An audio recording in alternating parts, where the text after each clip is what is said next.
जितना ज्यादा विरोध उतना ज्यादा आप उदंड। विरोध करवाने के लिए भी तो शक्ति चाहिए। 500-500 रुपया दो लोगों को, तुमसे 1000-1000 गाली दिन भर ना सुने जो कहोगे हार जाएंगे। बस कह दो एक दिन का 500 रुपया देंगे और 1000 गाली देंगे, कहेंगे भैया अकेले में दीजिएगा, ठीक। ये आदमी की औकात, इतना टेंशन क्यों लेना? जिसके जीवन में कोई कांड नहीं है वो कोई आदमी है? मुर्दा पड़े हुए गाँव में, गमछा उमछा लपेटे आम के पेड़ के नीचे पड़ा है, कुत्ता आया थूक के चला गया ऊपर। यही बात ही, और कोई बात थोड़ी है, और कोई बात नहीं है। उस बात को हम भी समझ रहे हैं।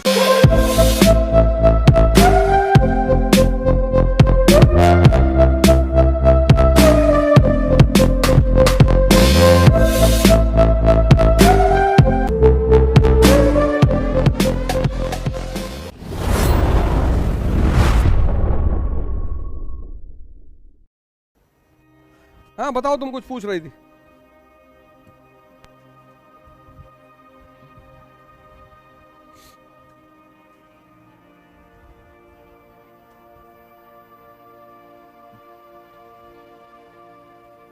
जिस दिन कोचिंग खत्म हो उस दिन तुम्हारा सब कुछ ये सब खत्म हो जाना चाहिए।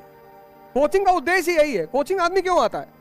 कोचिंग का सबसे बड़ा उद्देश्य होता है कि जो इतना बड़ा सिलेबस है वो कोचिंग टुकड़ों में तैयार करा देगी।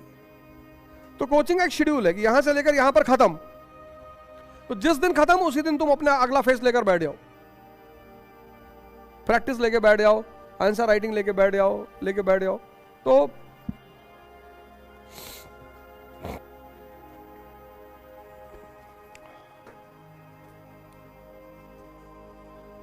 अब मैं कुछ इवॉल्व मतलब सोच रहा हूं कैसे करना है कि यहाँ नहीं रहते तो कम से कम ऑनलाइन कनेक्टिविटी बढ़ जाए या कुछ और। अभी मेरे दिमाग में इन तीनों चीज़ों के अलावा कुछ और हो रहा है कि ऐसी क्या करें कि यहाँ की प्रोडक्टिविटी और बढ़ जाए। क्योंकि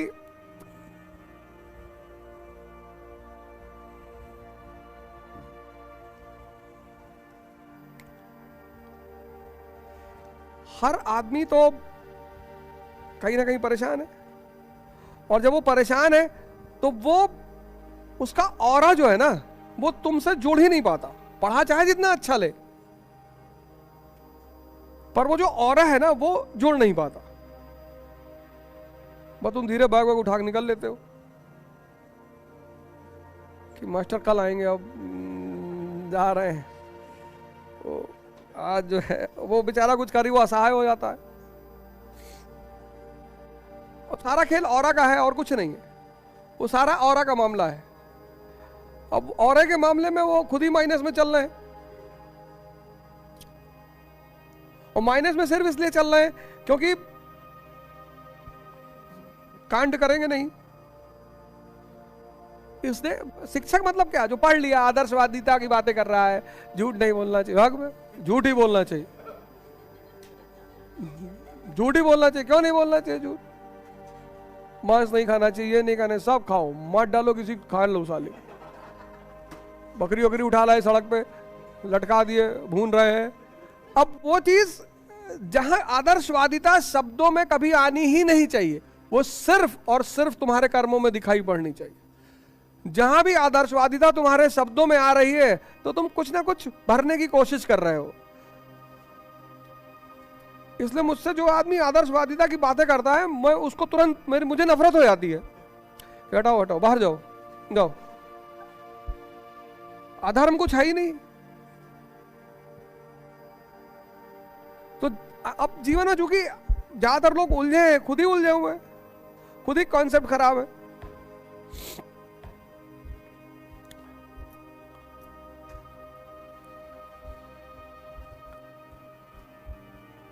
तो तुम्हारे ऑरा लेवल से अगले का ऑरा लेवल जोड़ नहीं पाता, बस तुम तुरंत बनाते निकल लेते हो कि अब मास्टर साहब जा रहे हैं, अब कल आएंगे, अब ठीक है मास्टर कोई बात नहीं, बढ़िया पढ़ाए लेकिन अब चल रहे हैं, अब बाकी कल बताना। तो वो यही बात ही, और कोई बात थोड़ी है, और कोई बात नहीं है। उस बात को हम भी समझ रहे हैं कि बाकी तो सब ठीक है मास्टर, लेकिन अब ना कर पाएंगे। अब जो है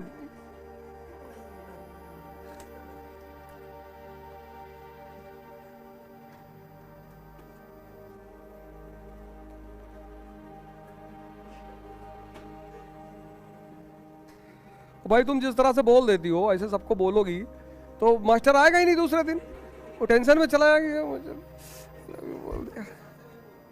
हाँ, नहीं बोलेगी वो बात एकदम सही, वो नहीं बोलेगी, वो वाइब्रेशन की बात है। शुक्ला सर को काहे परेशान किया तुम?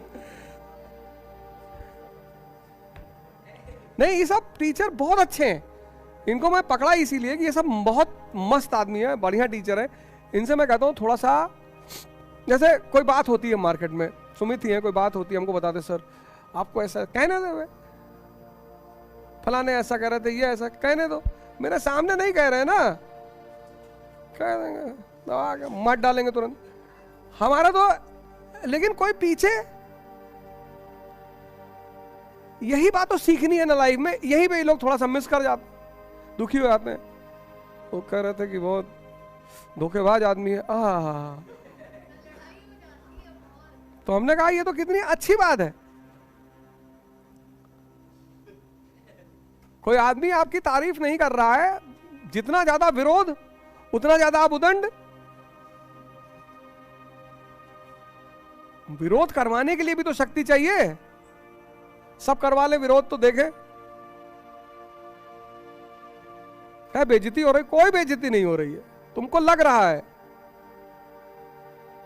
यही सब तो सूडो अवधारणाएं इस समाज में पैदा की गई, बेइज्जती हो जाए, कुछ नहीं होती बेइज्जती हो जाती। 500-500 रुपया दो लोगों को, तुमसे 1000-1000 गाली दिन भर ना सुने, जो कहोगे हार जाएंगे। बस कह दो एक दिन का 500 रुपया देंगे और 1000 गाली देंगे, कहेंगे भैया अकेले में दीजिएगा, ठीक। तो पब्लिकली कितना दें तो लोग सुनोगे? 5-10 हजार दे दिए तो पब्लिकली भी सुन ले। ये आदमी की औकात, इतना टेंशन क्यों लेना? इसको 10,000 रुपया दे दो, नंगा खड़ा हो जाए, इसकी कोई वैल्यू है? सिर्फ आदर्श की बातें करता है। तो अच्छे अच्छे लोगों को किसको नहीं परेशान किया? बुद्ध को किया, महावीर को किया, कृष्ण को किया, महावीर के कान में कील ठोक दिया, बताओ। अरे ऐसी कौन सी बात वो कह रहे थे कि तुमने उनकी कान में कील ठोक दिया? जीसस को क्रूसीफाई कर दिया। ये वही तो समाज है, उससे अलग थोड़ी है। तो कहता है कि तुम इतना कैसे बोलते हो, कैसे करते हो? बोलेंगे मैं तो भाई, मैं लोगों से कहता हूं, मैं कहता हूं यार देखो, मस्त रहो, जब तक कोई एकदम सामने ना तुम्हारे पड़ जाए, चलने दो जो चल रहा है। और जिसके जीवन में कोई कांड नहीं है, वो कोई आदमी है? मुर्दा पड़े हुए गांव में, गमछा उमछा लपेटे, आम के पेड़ के नीचे पड़ा है, कुत्ता आया थूक के चला गया ऊपर, उस टाइप का जीवन कोई जीवन है? गांव में कह रहे भैया हमारी जिंदगी में बहुत सुकून है, भाड़ में जाए ऐसा सुकून। सुकून लेने के लिए थोड़ी पैदा हुए, सुकून छीनने के लिए पैदा हुए। तो जब छीनेंगे तो कोई हमारा भी तो छीनेगा। कहानी तो पैरेलल चलेगी। अब इतना नाम कमाओगे, चारों तरफ चैनल में बैठोगे, तो किसी ना किसी का तो फटेगा ही। अरे बाप रे, तो कहीं ना कहीं से तो वो निकालेगा अपने भड़ास को। गाली दे नहीं सकता, बुराई कर नहीं सकता, तो इतना करेगा, हम उसको इतना और इवेलुएट कर देंगे कि नहीं ये थोड़ा कम बताया, और है सच्चाई, और भी है, ये भी है। तो डिप्रेशन में चला जाता है कि अरे यार ये तो खुद ही कह रहा है। लिखना शुरू कर रहे हैं।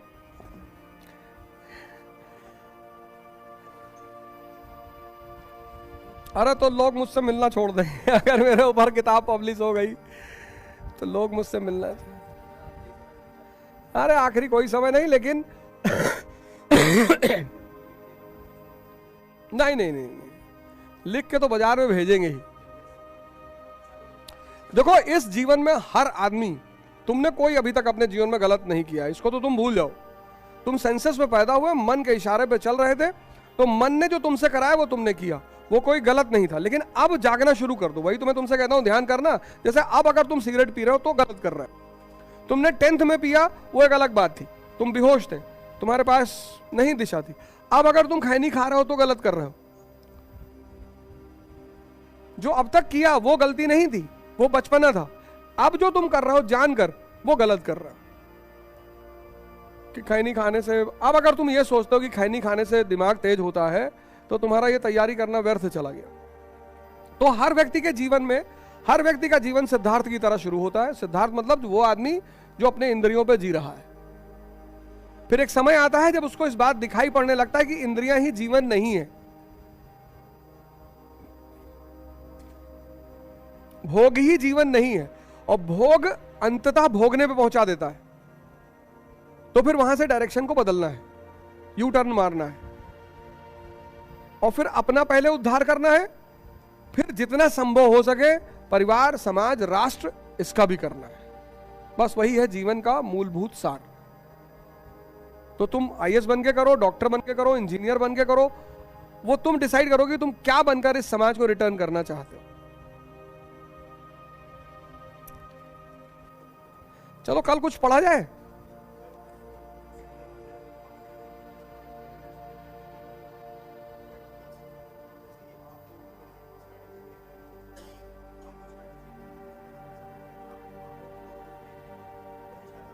हाँ हाँ, नहीं नहीं, वो तो मैं मानता हूं। एक्चुअली उन्होंने डरने नहीं दिया ना मुझे। उन्होंने जो मेरे साथ किया, जैसे आज के मैं पेरेंट्स को देखता हूं कि लड़का खाना नहीं खा रहा तो उसको डरा रहे, तो वो जो डरा रहे हैं ना, वो अपराध कर रहे हैं। वो डरा हुआ मन बड़ा हो जाएगा। तो उन्होंने कभी डराया ही नहीं, तो कभी यही नहीं कहा फेल हो जाओगे तो बर्बाद हो जाओ, कहा ही नहीं। हमसे कहा एक क्लास में 3 साल पढ़ लो तो क्लास मजबूत हो जाती है। अरे मैंने कहा यार, क्या 10th में जैसे 3-4 साल पढ़ लो तो स्थिति बहुत स्ट्रांग रहती है। कहा उल्टी सीधी बातें करो। तो वो जो डर उन्होंने नहीं दिया ना, उसने पर्सनालिटी को बहुत डिफरेंट डायरेक्शन में घुमा दिया।